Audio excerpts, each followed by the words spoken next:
이제 오늘은 시편 33편 10절부터 12절 보겠습니다. 시편 33편 10절부터 12절입니다. 봉독하시겠습니다. 여호와께서 나라들의 계획을 폐하시며 민족들의 사상을 무효하게 하시는도다. 여호와의 계획은 영원히 서고 그의 생각은 대대에 이르리로다. 여호와를 자기 하나님으로 삼은 나라 곧 하나님의 기업으로 선택된 백성은 복이 있도다. 아멘. 세상의 계획을 폐하시고 뜻을 세우시는 하나님에 관한 말씀입니다. 우리가 시편 33편의 이 앞부분을 살필 때요. 하나님을 왜 찬양해야 되는지, 찬양할 때 내용이 무엇인지 이러한 것들을 나누었습니다. 하나님의 그 정직한 말씀이 우리의 삶의 기준이 되시며 그 행하시는 모든 일이 진실하시고 또한 주님께서는 정의와 공의를 사랑하세요. 또 온 세계에 주님의 인자하심이 충만하세요. 그것으로 우리가 주님을 찬양했습니다. 또한 어제 말씀에 따르면 주님의 말씀이 온 세계를 창조하시는 그 능력이었던 것을 나누었어요.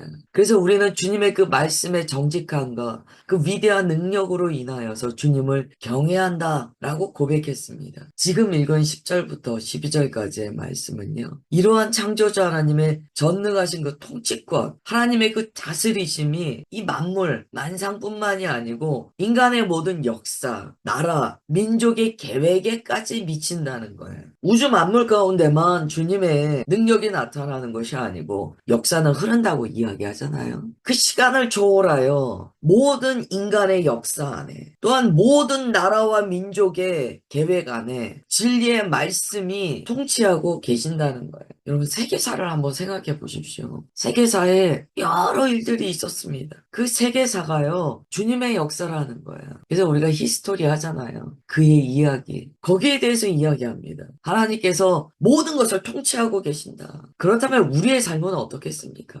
그동안의 모든 인류의 역사를 주관하신 하나님을 고백하고 있는 이 시인은요 자신의 삶을 어떻게 생각할까요? 인류의 역사에 비한다면 우리 각 개인의 삶은 한 점이잖아요. 이러한 신앙의 고백을 하는 사람은 자신의 인생에 대해서 어떻게 생각합니까? 주님의 인도하심을 철저히 믿습니다. 주님의 계획하심을 철저히 신뢰합니다. 주님을 의지할 수밖에 없어요. 믿음의 고백이 그래서 정말 중요한 거예요. 10절에 보면 하나님께서 나라들의 계획을 폐하신대요. 민족들의 이 사상을 무효화시키신대요. 여기에서 계략, 사상 이게 뭐냐면 어떤 모략이에요. 또한 사상이라는 것은 자신이 생각하는 어떤 목적이에요. 나라들이요 다 자기들의 모략, 계략이 있어요. 자기네들의 목적이 있어요. 지금 외교를 보면 자국의 이익을 우선하는 외교 정책을 각자 펴고 있습니다.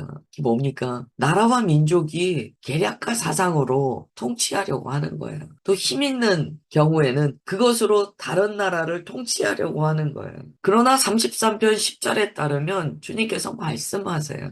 나라들이 아무리 계획하고 민족들이 아무리 사상으로 목적을 삼아도 모든 것은 나의 뜻에 있다. 그러므로 우리가 나라와 민족을 위하여 기도할 때 시편 33편으로 기도할 수 있습니다. 주님 말씀이 그러하오매 이 시간 믿음으로 기도합니다. 온 세계의 모든 계략과 사상이 다 주님 손에 있사오니 주님 보시기에 선하지 않은 계획과 사상은 폐하시옵소서 무효화시키시옵소서 오직 주의 나라를 이루어 나가는데 주의 뜻에 합당한 것만 성취되게 하옵소서 기도할 수 있어요. 말씀이 가르쳐 주시니까 11절에 보면 나라들의 어떤 계략, 계획과 민족들의 사상과 전혀 다른 여호와의 계획이 나옵니다. 여호와의 계획은요 영원히 선대요. 하나님의 생각은 대대에 이르신다 라고 이야기합니다. 하나님의 계획이 모든 것보다 뛰어나다라는 것을 가르쳐줘요. 이 다니엘서에 보면 다니엘이 이제 주님께서 보여주시는 그 환상을 보죠. 결국 그 환상 가운데 나타난 게요. 누가 힘으로 세계를 통치하려고 한다 하더라도요. 그것조차 주님의 계획 안에 있다는 거예요. 다니엘이 그걸 봅니다. 다니엘이 그러니까 그릇이 큰 사람이에요. 하나님께서 온 세계의 정세를 보여주세요. 그리고 종국적인 하나님 나라의 완성을 보여주셨다는 거예요. 그것을 다니엘이 본 이후에 뭘 생각했을까요? 아, 이것은 하나님의 나라와 인류가 만들어내는 여러 나라들과의 전쟁이구나라는 걸 알게 돼요. 그러나 하나님의 나라는 강하셔서 승리하시는구나. 이걸 알게 돼요. 그리고 이게 신약적인 개념으로 가면 하나님의 나라의 승리가 뭡니까? 교회의 승리예요. 정말 주님의 참된 교회는요, 반드시 승리합니다. 정말 주님의 뜻대로 주님께서 사랑하시는 교회는요, 영원히 패하지 않습니다. 그게 11절이에요. 그리고 12절에 이런 복을 선언합니다. 하나님을 자기 하나님으로 삼은 나라, 곧 하나님의 기업으로 선택된 백성은 복이 있다는 거예요. 얼마나 큰 복일까요? 이게 이제 12절이요. 우리가 지금 나누고 있는 팔복 선언과 같아요. 복이 있도다라고 시작해요. 시편 1편도 똑같아요. 복이 있도다라고 시작해요. 이 아슈레이, 이게 복이 있다라는 선언이거든요. 똑같은 방식으로 시작됩니다. 이게 히브리어로 봤을 때 순서도 하나님의 영감이 담겨 있는데요. 뭐뭐 하니까 복이 있도다 라고 우리는 해석이 돼요. 그러나 팔복도 그렇고 시편 1편도 그렇고 복을 먼저 선언합니다. 그러니까 너는 복 있는 존재다. 복이 있도다. 너는 복 있는 존재다. 마음이 가난한 자. 너는 복 있는 존재다. 그러니까 우리가 이렇게 생각할 수 있는 거예요. 우리 해석으로 보자면 심령이 가난한 자는 복이 있나니 천국이 저의 것이며, 이걸 자꾸 우리가 이렇게 생각해요. 아, 천국을 받는 것이 복이 있구나. 그러나 우리가 원어로 볼 때는 그런 의미는 아니에요. 심령이 가난한 것 자체가 복이에요. 그 주님께서 말씀하시는 거예요. 복이 있도다. 심령이 가난한 자여. 이게 중요한 말이에요. 복이 있도다. 애통한 너가 복이 있다. 그 상태가 복 있는 상태라는 거예요. 이 팔복은 그렇게 봐야 돼요. 지금 12절 동일하게 이야기합니다. 복이 있다. 하나님을 자기 하나님으로 삼은 나라. 너는 복 있는 상태다. 하나님의 기업으로 선택된 백성은 복 있는 상태다. 이 복이 누구로부터 주어집니까? 이 궁극적인 복은 누구로부터 옵니까? 하나님.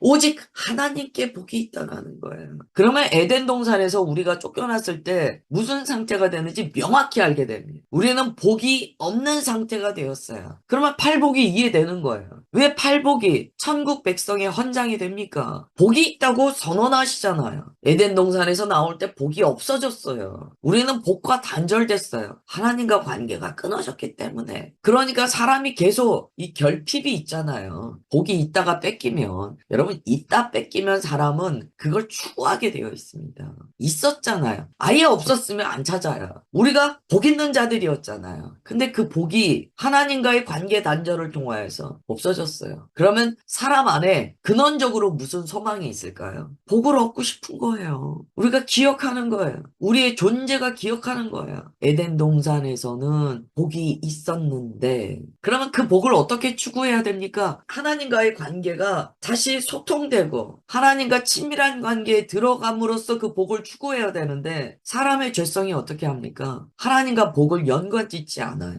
그리고 그 복 자체를 추구하는 일이 생겼습니다. 그래서 우리나라도 희한하죠. 어떻게 믿음 생활하는데 그게 이제 기복과 연결이 됩니까? 약간 미신적으로, 그러다가 아주 그냥 미신으로 가버리는 경우도 있잖아요. 아프리카 같은 데는 이 또 건강 그리고 잘 사는 것, 이 두 가지가 복입니다. 그거를 막 추구해요. 그걸 추구할 것이 아니고 우리는 무엇을 추구하면 되냐면 주님을 추구하면 돼요. 주님이 나의 목적 되시는 거예요. 오직 예수님을 바라보는 거예요. 그러면 예수님을 통하여 우리는 하나님과 다시 관계가 소통되고, 그리고 우리는 복의 근원 되신 주님으로부터 모든 복을 받게 됩니다. 기복신앙이라는 이야기가 참 묘한 단어예요. 그죠? 이게 주님으로부터 주께서 말씀하시는 아시레 복이 있다라는 선언으로 받은 복인가, 아니면 그냥 주님을 복의 수단하여서 추구하는 복인가, 이거는 굉장히 큰 차이가 있는 거예요. 하나는 생명이지만 하나는 생명과 무관한 이야기인 거예요. 우리는 주님이 목적 됩니다. 오직 하나님이 우리의 목적 되시는 거예요. 오직 예수님께서 우리의 목적 되시는 거예요. 그런 사람이 주님의 선언을 받습니다. 아시레, 너는 복 있는 자다. 너 자체가 복이다. 왜냐하면 너는 하나님을 나의 하나님이라고 삼았기 때문이야. 너는 내게 기업으로 선택됐기 때문이야.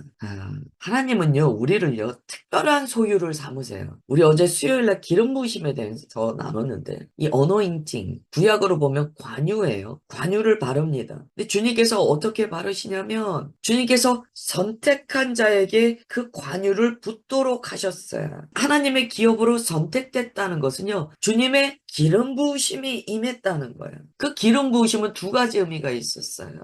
하나님께서 저를 선택하셨다. 하나님께서 저를 구별하셨다. 라는 의미가 있었어요. 또한 저가 주님으로 거룩하게 되었다. 라는 의미가 있었어요. 그래서 주님의 구별하신 표식이 됐어요. 선택의 표식이 됐어요. 또한 주님께서 거룩하게 하신다는 의미도 있었어요. 지금 하나님의 기업으로 선택됐다는 것은요, 주님께서 저에게 관유를 부으셨다는 거예요. 그래서 저를 거룩하게 하시고, 주님의 능력으로 덧입히시고, 그리고 저를 내 것이다라고 표식을 주셨다라는 의미입니다. 12절에 따르면 그것이 아시레의 복 있는 상태예요. 기름 부으심이 복입니다. 우리가 주님의 소유가 되었다는 것은요, 온 세계에 어떤 복을 가져다 줘도 바꿀 수 없는 복이에요. 왜냐하면 주님의 것으로 선택되었다는 그 안에, 주님 그 안에 모든 복이 들어있기 때문이에요. 그래서 여러분 기도하실 때요, 주님께서 우리에게 상상해 보세요. 이렇게 말씀하시는 거예요. 내가 너한테 뭐 해줄까? 내가 너한테 뭐 해줄까? 기도할 때 주님의 그런 음성이 들리시면 이렇게 대답하세요. 저는 주님이면 충분합니다. 가식이 아니고요. 주님이면 충분해요. 온 세계를 통치하시는 주님께서 우리와 함께 하신다면 뭐가 더 필요합니까? 뭐하러 기복신앙합니까? 우리는 여호와 신앙이에요. 예수님 신앙이에요. 뭘 추구합니까? 주님만 추구하면 돼요. 그게 가장 큰 복이에요.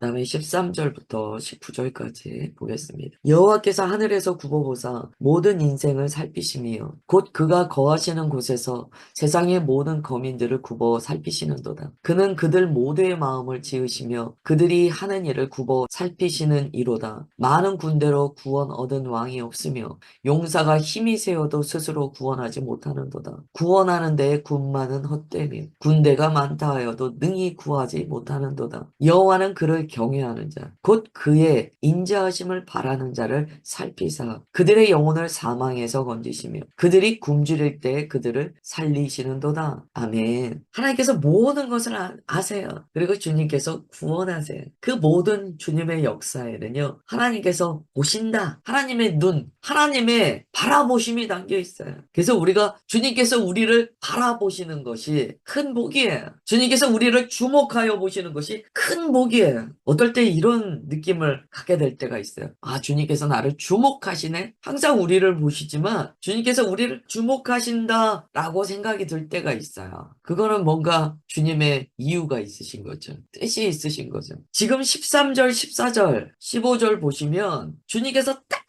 바라보신다는 거예요. 하나님의 눈이 우리를 살피신다는 거예요. 그냥 보시는 게 아니에요. 각 인생을요, 눈여겨서 딱 보고 계세요. 그리고 14절 보면 그가 거하시는 곳에서 세상의 거민들을 굽어 살피시는도다. 굽어 살피신다는 것은요, 먼 곳에서 대충 보시는 게 아니에요. 클로즈업 하신다는 거예요. 참 사실 이렇게 두렵죠. 주님께서 우리를 클로즈업해서 보시는 거예요. 각자를. 아, 얘가 지금 어떻게 살고 있구나. 아, 얘 삶의 모습이 이렇구나. 아, 얘 마음이 이렇구나. 굽어 살피신다는 거예요. 감찰하신다는 거예요. 15절 더 놀라운 얘기를 하세요. 주님께서 우리의 마음을 지으셨대요. 주여. 할렐루야인데 주여. 우리의 마음 모든 것을요, 눈여겨 관찰하시는 주님께서는 다 아세요. 왜요? 마음을 지으셨으니까. 그리고 그 마음에서 나오는 모든 행위, 그들이 하는 일을 굽어 살피신대요. 그 마음에서 나오는 행위도 다 보세요. 주님께서 행위만 보시는 주님이 아니세요. 마음을 보세요. 어떤 동기로 저렇게 하지? 어떤 동기로 저렇게 말하지? 어떤 동기로 저렇게 행동하지? 다 보신다는. 그 다음에 구원에 관한 이야기가 나옵니다. 이해가 되죠? 왜 그 다음에 구원에 대한 얘기가 나옵니까? 군대가 많다고 왕이 구원 얻는 거 아니라는 거예요. 힘이 세다고 용사가 스스로 구원하는 게 아니라는 거예요. 군마 아무 소용없대요. 군대 아무 소용없대요. 구원은 우리를 굽어 살피시는 하나님께 주권이 있다는 거예요. 18절 19절 이렇게 이야기합니다. 하나님은 우리를 그렇게 굽어 살피세요. 클로즈업 하세요. 그래서 쭉 당겨서 보세요. 줌인이에요. 쭉 당겨서 우리를 보세요. 세밀하게 관찰하세요. 겉만 보시는 게 아니고 우리 마음을 보세요. 그리고 어떻게 하시냐면 우리 안에 주님을 향한 경외심이 있다면, 우리가 주님의 헷세대를 바라는 겸손함이 있다면 주님께서 그 사람 건지신대. 그 사람 보호하신대. 13절부터 19절은요. 우리가 어떻게 살아야 되는지를 그냥 적나라하게 보여줍니다.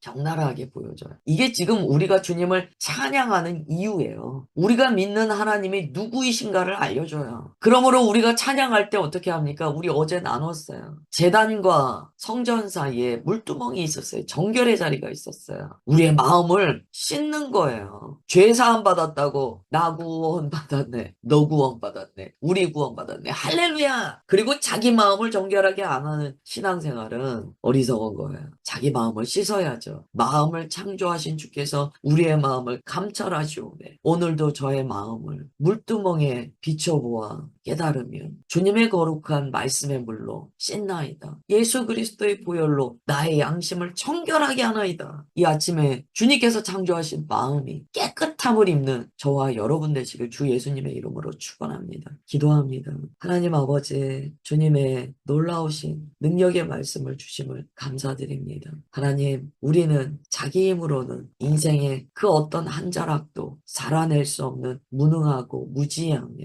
죄된 자들인 것을 고백합니다. 오직 주님께서 온 세계를 계획하시며 또한 우리의 각자의 삶도 인도하고 계시오니 이 아침에 한날을 시작하면 오직 주님께서 이 한날 통치하심을 믿으며 감사드립니다. 주님 앞에 순종합니다. 코람데오로 엎드려 주님의 뜻을 신뢰합니다. 주님의 뜻을 우리를 통하여 성취하시옵소서. 또한 구원은 주님과 연합되는 것이 구원이라고 아침에 고백합니다. 아실에 우리에게 복이 있다 말씀하신 주님께서 자기 하나님으로 삼은 자의 복, 하나님의 백성으로 구별된 자의 복을 선언하여 주셨습니다. 오늘 주님께서 우리에게 거룩한 기름을 부으사 주님의 것으로 구별하셨사 주님의 것으로 선택하시고 주님의 것이라는 표식을 주셨사 주의 기름 부으심이 임한 자답게 이 한날 살아내게 하옵소서. 또한 충만히 주님의 기름을 부으사 주님의 보호하심과 주님의 능력을 경험하게 하옵소서. 그렇게 역사하여 주심을 믿사오며 사랑하는 주 예수 그리스도의 이름으로 기도드리옵나이다. 아멘.